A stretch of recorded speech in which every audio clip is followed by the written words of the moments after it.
everyone.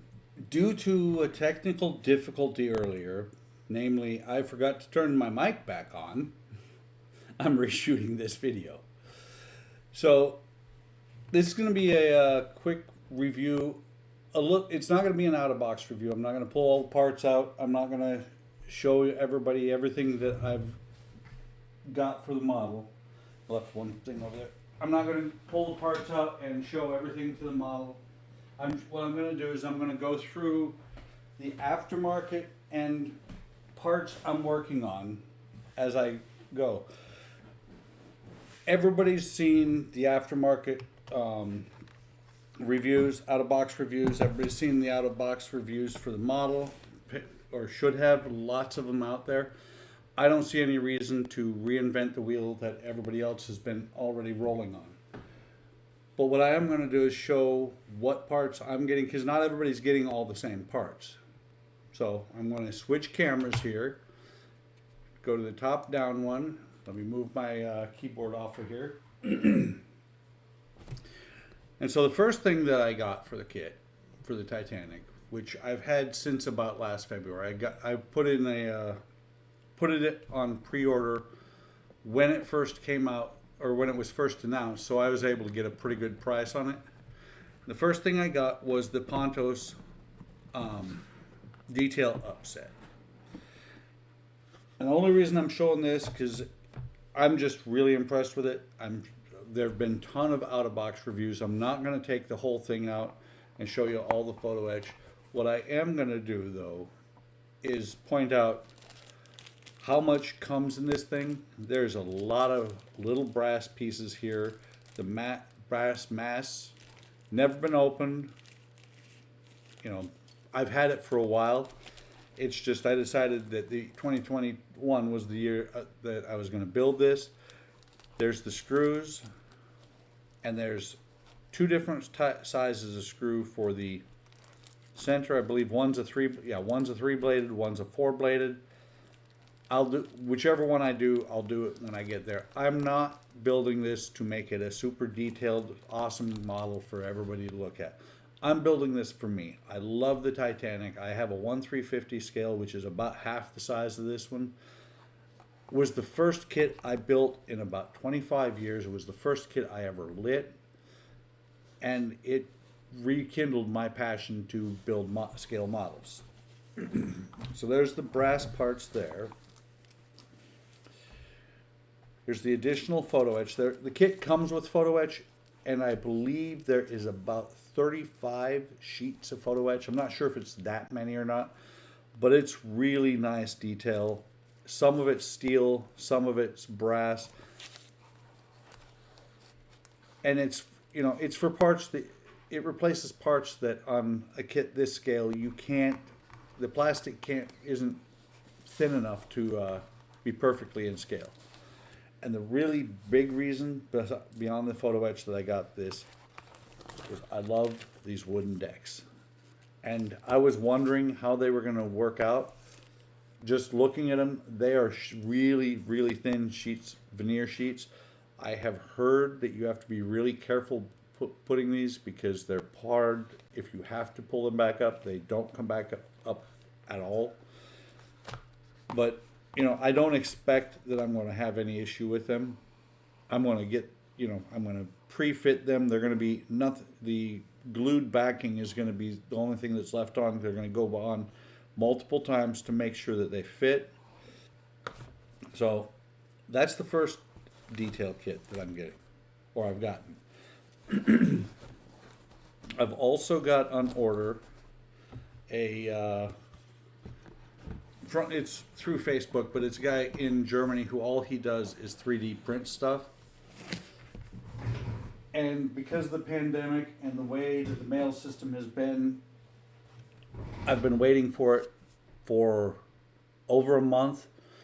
But what it is it's a framework that goes inside that's going to it's got spots to put lights in it, which it's going to be, he's putting out an adjustment for it because the spots that put lights in it don't take into consideration the magic scale modeling light kit that I got. So I may have to wait until he comes out with the upgrade. He announced that today.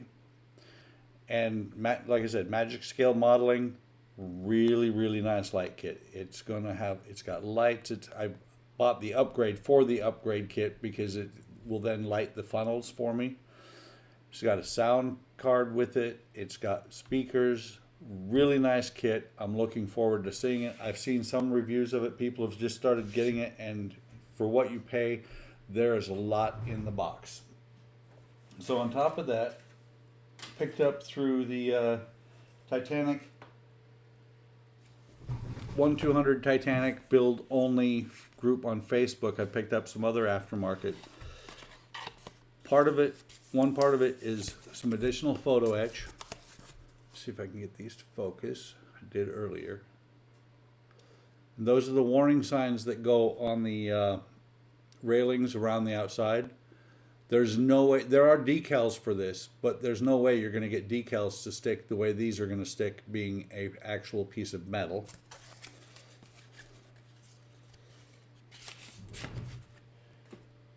There is, so let me move the envelopes and the instructions.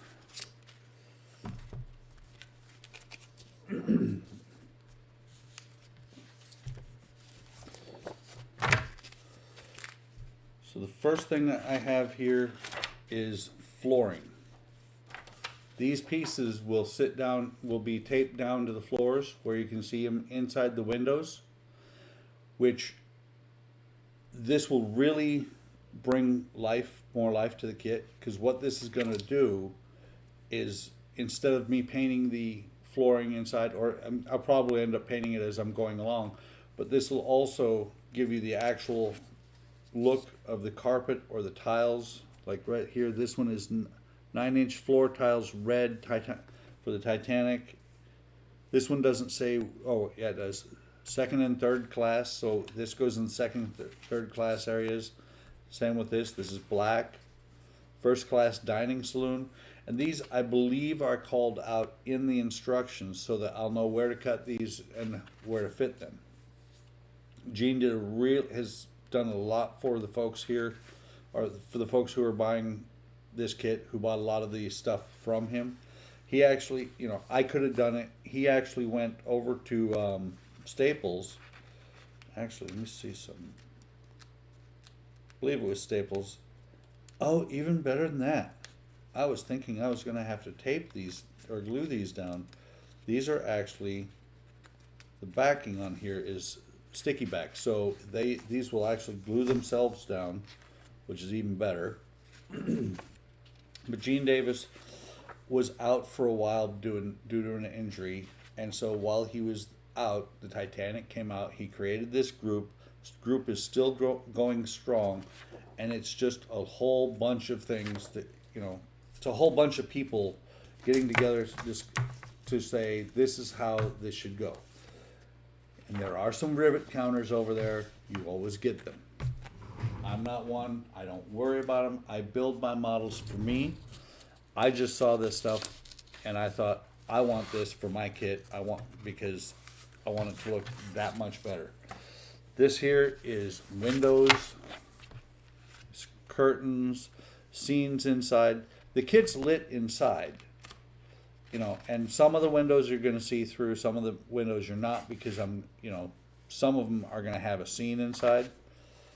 Not sure which I'm going to do yet, but these are really nice printed, really nice paper, and some of them are actually on Mylar, so that you can actually put them on the brass photo etch for the windows and actually look through them. I want to say there's at least 2 full sets, maybe 3. I don't remember. I bought these a long time ago. And again, this stuff is stickers. So what it would be is I would cut this out and I'd put it against a back wall, not up against a window, so then you can actually still see down inside. I'm not quite going to go as far as I've seen some people going, which is they're buying little bitty pieces of furniture to put inside. I might go as far as putting in the people. I'll probably be buying some just regular trains, you know, regular 200 scale, probably 220 scale figures painted from, they're going to come from China.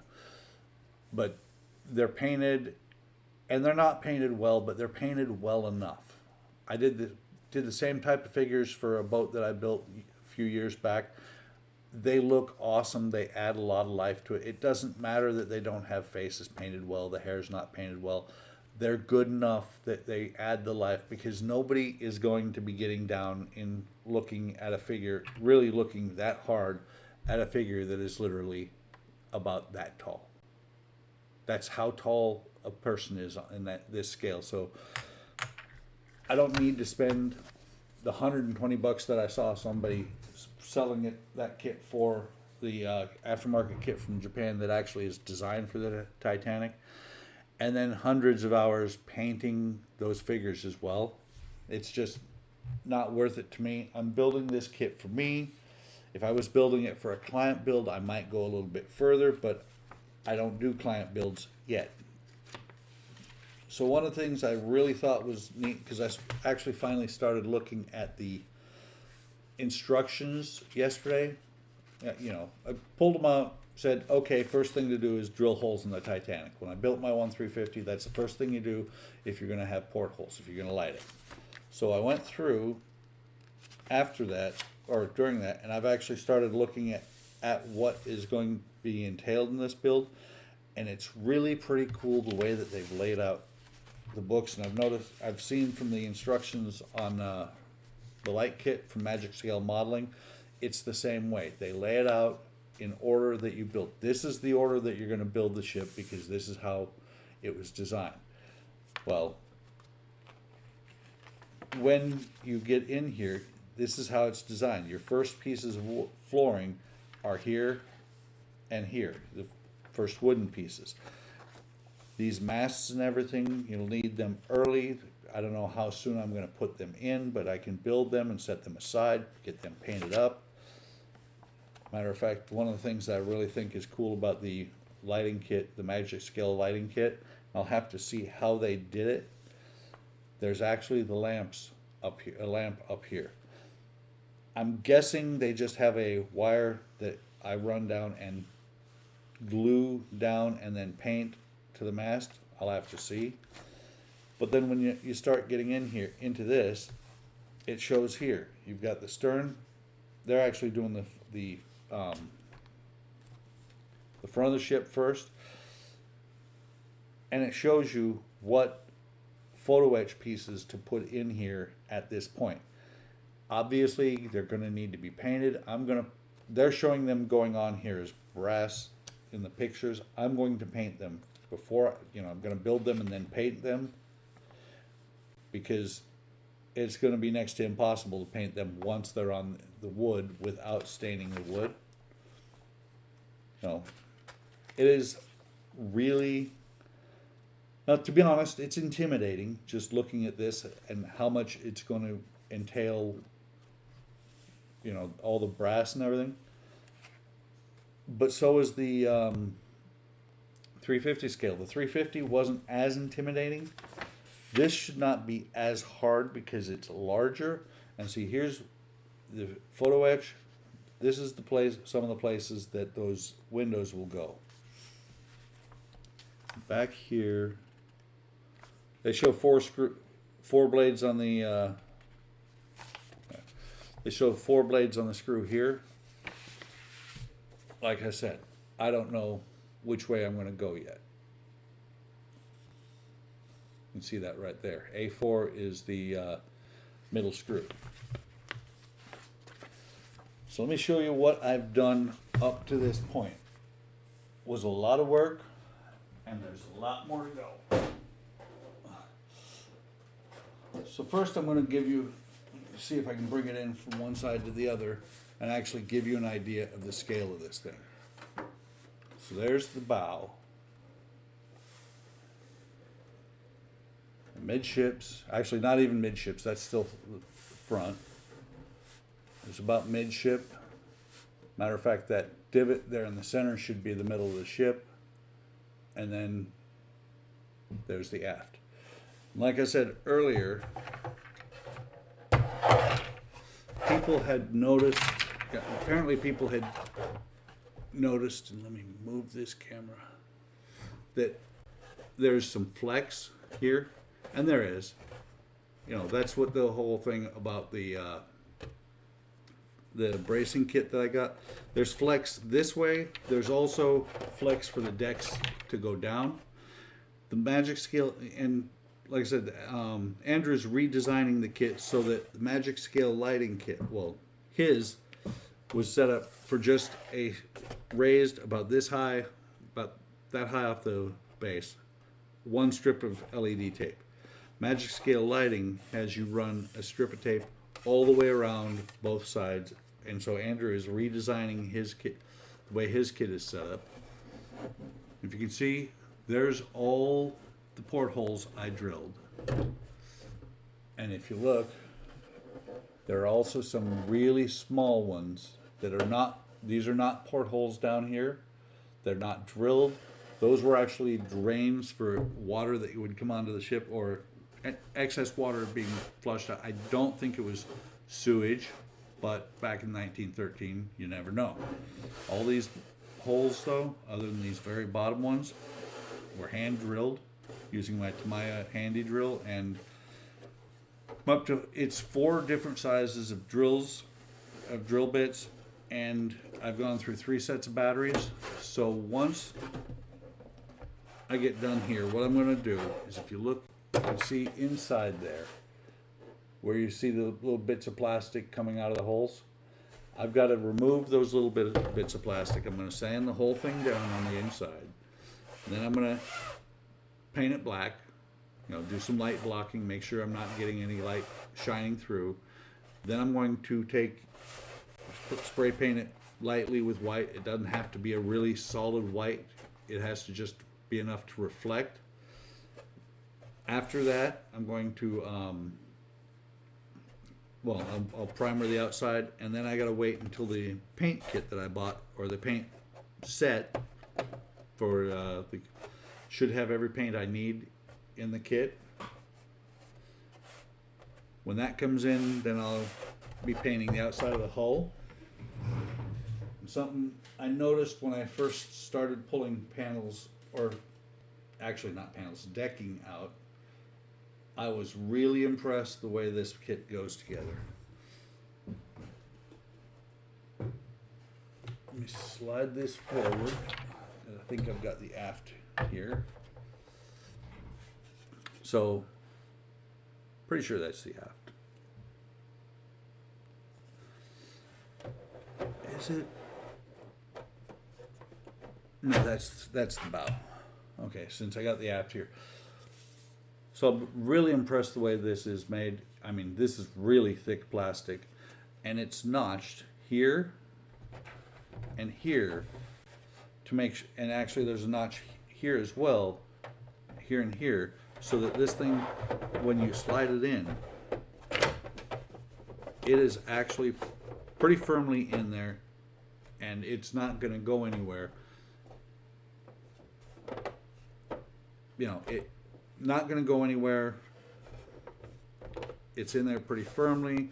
It should be reasonably set in there. And also what it's going to let me do is, while I'm not putting the while I'm still waiting for paint or working on the inside, I then don't have to try and glue these in because they're so firm. I can leave them out until I'm ready to actually close up, kind of like when we do a Starship model. And if you can't see it, I'm sure, but I'm pushing, and these 2 bumps here, these are holding it from going in place. I mean, I'm really impressed with the way this is.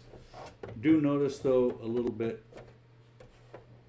that the ship needs to flex, at least on this one. It needs to flex out, and that might be what the kit from Andrew does, is pulls this out to where it will actually be where it needs to be. This is where some of the wood is going to go. So it's a massive kit. It's a little bit intimidating. It's a daunting kit. I'm looking forward to actually doing some more work on it. Once I get off here, I'm going to sand it down.